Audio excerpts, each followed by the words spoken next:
Hello ladies and gentlemen, my name is SaulApeMan and finally the new patch is live. Version 2.0.2 went live 16 hours ago on April 15th. And in this video I'm going to tell you the most important changes so you understand what you want to test as a player or what you want to look for as a viewer. At the end of the video, I'm going to rate all of the matchups to show which change is the biggest. First thing first, items that you can find on the map while creeping monsters. Sentry wards and healing wards were nerfed a little bit. What you need to remember is that healing wards, they have 2 charges now. The other thing that you can find while creeping is the Ring of Protection. It's going to give you +3 armor instead of +4. Orb of Darkness change is completely pointless. Why? Because in 1v1 map pool, there is no maps big enough with creep strong enough to drop this item. The only map that comes to mind was Twisted Meadows, but Twisted Meadows is gone from Warcraft Champions map pool. So maybe you'll see it in some Chinese show match, but it's going to be very rare and this item is not that impactful. The change that you can actually feel it is that if you find Undead Aura or Orc Tauren Chieftain Aura, they were buffed a little bit. So movement speed is increased from 5 to 7.5% and there is some bonus to HP regen and attack speed. Last but not least, if you want to research backpack upgrade, you don't need to have your own race specific shop. Nobody almost uses backpack, for real, because it's kind of hard to get used to it. But the idea is, for example, you just want to get a healing scroll with your, let's say, Grant or your Rifleman. So you can research backpack without building your own race-specific shop. That's the change. Now, human changes. The Orb of Slow replaced Orb of Fire, so there is no more Orb of Fire. Orb of Slow has a chance to proc, similar to the Orc Orb. It's 25% chance to proc on units and 10% chance to proc on heroes.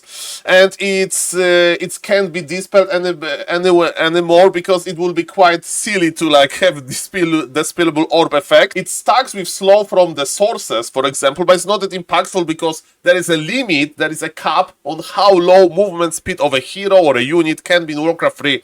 So double slow usually is not efficient. And let me tell you, I saw today Fortitude with my own eyes actually getting some value from the Orb of Slow versus Nidal. So I thought that this item is totally useless. Of course he was testing, but let's see if it's going to be that great. We have small buff to Flame Strike. It costs less mana on every level. And we have a long list of Power Rifle nerfs. But one nerf for casting range of Siphon mana was reversed. So we have Siphon mana area of effect. So how far away enemy hero needs to run away to you stop the Siphon mana. Banish has now cooldown. Holy Light has longer cooldown. Devotion Aura gives you less armor on level 2 and 3 of the spell. Militia has less armor. So yes, a lot of Power Rifle nerfs. And yes, to be honest, I'm not that excited to play Power Rifle anymore because I think Archmage Rifle Caster is just better. I saw Sowin today trying Power Rifle and he won versus some good orc, but Sowin has Sowing Micro, but the time will tell. Now, speaking about food ban, we have 4 changes to defend, and basically you pay less and you wait shorter to get defend, but the effect is weaker. So it's more important when you want to get specific timing with defense. And it should be important versus Orc, right? You want to produce 4 footies, creep a little bit, and then go to the burrows.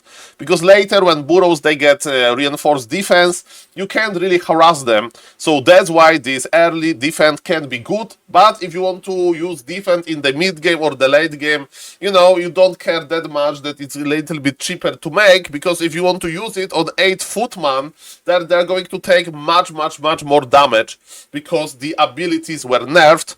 So overall, there is a speculation about the defense, and I'm very curious how much of a defense we are going to see. Now we have 3 changes to the caster. So slow duration is nerfed, invisibility range is increased, and heal range is increased. So priests can heal easier now because they don't need to be that close to the target. Sorgs can cast invisibility, to hide your unit or a hero when it's about to die usually. It doesn't need to be that close, so it can give you this extra second when you are repositioning your army.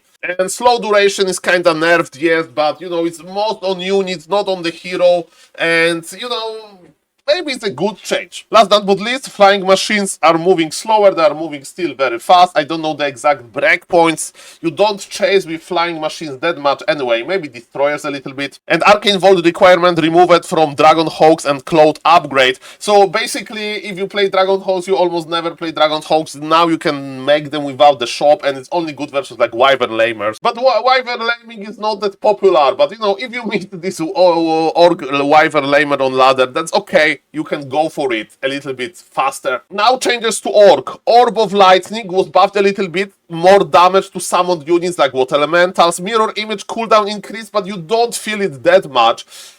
Because you spam the cooldown only like on these late game big fights when you have Blade Master on level 5, and if the right Blade Master is spotted, now you need to immediately disengage. You know, it's not a big nerf. Great Hall build time reduced from 140 to 135 seconds. It's not much. Tier 1 Orc expansion is not going to be a case. Now we have 3 changes to Wyverns. So we have, they are giving less experience for opponent on killing them. But tier 3 Wyverns, they deal a little bit less damage with this Venom Spears ability, and they move a little bit slower. Overall, you know, it's the most important Orc versus Undead, and I don't know, to be honest, if you are going to see a lot of Wyverns play. It used to be meta, but it's one of those things that we need to see, you know, how the pro players like think about this. And now, ladies and gentlemen, big changes to all of the Witch Doctor's abilities. So all of them are a little bit weaker, you know. They have all less HP, they have a little bit weaker effects usually, but they can't be Dispel, you know. And what is important, when you have a lot of Witch Doctors, then you can just spam the ability, and for your opponent to target them in time is very hard. There is one, if there is one healing ward, it's very easy to kill it, but whereas there is many, it's not that easy. So because of that, I think that Mass Witch Doctor is one of those things that excites me, that we can check in specific matchups. So keep eye on that. And last but not least, Taurens. So they have resistance skin, but they cost a little bit more, so there is a small nerf to them, but you are not making too many of them, right? If you increase cost of a unit that you spam, so like Rifleman, a Headhunter, that hurts, but if you go in entire game, we are going to make 4 or 3 maximum Taurens, is not that big. And resistance skin is big because, as we know, slow even after nerf would slow them for like 45 seconds from the Sork, and now it's like on the hero, so it's almost nothing. So I'm excited to see if the Taurens are going to make it. And now the most important race in this patch, the Night Elves. Are they buffed enough? Because people say that, you know, Night Elves were underperforming on the pro level. So because of that, ladies and gentlemen, so late game is nerfed a little bit. The Orb is dealing still okay damage, but a little bit less per tick, you know, so like per second. So the total damage is lower. But Keeper of the Groove got 2 buffs. The strength buff is not that impactful. It gives you like plus 50 HP, for example, on level 4 on 5. If I remember correctly, I tested it. Runs are attacking faster, a little bit more DPS.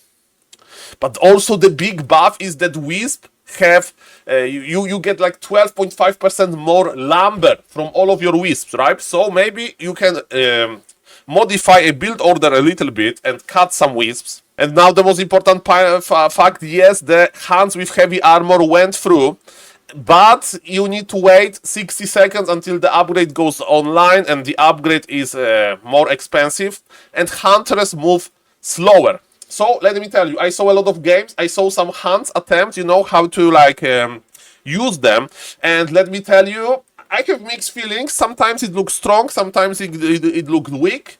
So overall, Hands, at least what I saw in the like first 16 hours, are not game breaking. Yes, they are changing only the Night Elf mirror forever, but it's a longer story. Ultra Vision is research time buffed. I like it. Nobody almost use Ultra Vision, you know, well, because it's a hard ability to use. We need to like scout the lost, and you use this knowledge. Chimera are moving faster. Nobody's making chimeras, and not by much.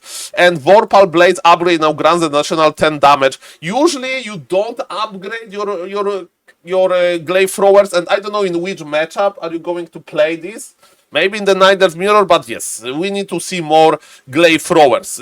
This is okay upgrade, but isn't it just better to make another glaive thrower and just have more value instead of paying this, because you never play mice glaive throwers. And the last race, ladies and gentlemen, so Wand of Negation that was kinda useless now has 4 charges that you can dispel something, so like it's much better versus Keeper now, because you have 2 more charges, but it's worse versus like Treants, because you need to target the Treant specifically. But yes, there is no cooldown between them, so maybe Wand of Negation will see a little bit more love. So 2 buffs, I mean 1 buff and 1 change to this, okay. Ritual Dagger got nerfed, so basically it has 1 charge, it heals a little bit more, but the cost is not scaling that good, right? So people say it's a nerf, and you can't buy 2 at the start, you need to wait 90 seconds. So big nerf is here to the Frost Nova casting range, you know, so when you play Lich first, you like to reach those peasants, you like to reach this hero that's trying to go away from you. So this we'll see if players are going to keep playing Lich first or Criplord first, because Criplord is good. Nerubian Swarm damage increased, and it's only on level 2, but it may be interesting breakpoint, and more Dreadlord first is cool, and Dreadlord level 3 as a third hero is very rare, you know. So it's a buff to Dreadlord first, and I don't know if it's enough to make it worth it, probably not, but keep eye on that. Nerubian Tower attack cooldown reduced from 1.3 to 15 seconds, so Nerubian Tower is attacking faster, and from my experience you can slow down up to 3 units. So for example, your expansion and the expansion is being attacked by Water Elemental, 2 Water Elementals and the Archmage, and if you have time to click, you can slow down all of them by changing target. So this is pretty cool, and it requires a lot of skill, I like it. Burrow research time is reduced by 15 seconds. I kinda like it. We don't see Burrow that much, and we don't see feeds that much. Gargoyle movement speed reduced. We don't understand this change that much, because Gargs are like not meta. They used to be meta, but like kinda nobody play Gargs these days, and they're pretty fragile anyway. So this is like a change. Creeper got small buff on so master ability of Necromancers. I don't know if people are going to use it. I don't like this. Banshees, this anti-magic shell value, so you for example, you put this on your hero, and your hero has like 420 more HP versus spells, and now it's only 300, and it was cool to see those mass Banshees quite rarely versus mass Gryphons, and now because of that, Banshee is probably very bad, you know, because it's a big nerf, and because of that, you are going to see less exciting Banshees at the end of the day, of the game. Disease Cloud change is like basically to remove collision, so it was pretty fun, there was collision there. And ladies and gentlemen, the most important part of the Undead Frostworms, they have long, so small buff to the attack range. Actually, we'll see it, because you know, Frostworm can attack from far, and also they're spreading slow and AoE damage on air units. If they attack air, they spread it on air. So it's pretty cool, and maybe we are going to see Frostworm versus Gyros, and maybe versus Nidal. We'll see about that. And to finish it with the important changes, we have Rain of Fire buff to the Pit Lord, and Dark Ranger Life Drain can transfer life to a friendly unit. Be careful, because if you have 0 HP, Dark Ranger will die. And I saw it actually in action today, so people are experimenting with this with Undead, you know? To like keep Leech alive, to keep your Fiend alive as a second or third hero.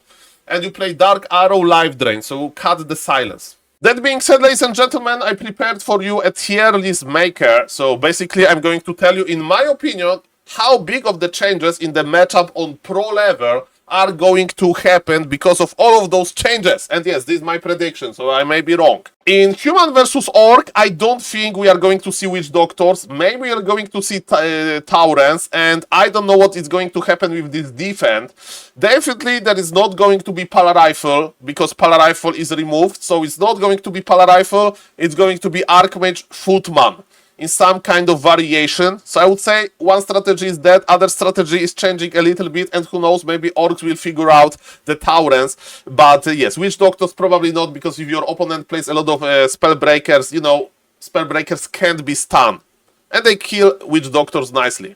So big changes. Human versus Undead, defense is not that good, because you play versus Ghouls, some small nerfs, but we can see Frostworms maybe, so I would give them small changes, but I'm not very excited. Night of Mirror is going to change big. I mean, it's a new meta in this way that you can't play archers. You play archers and you play versus somebody that knows how to play hunts. The hunts are going to kill you because archers, they deal piercing damage and hunts are amazing versus archers and they are protected with the heavy armor. So big changes to the Night of Mirror is going to be hunts versus hunts forever. Nidal versus Undead, that's an interesting matchup for me because I can't say that much what is going to happen here.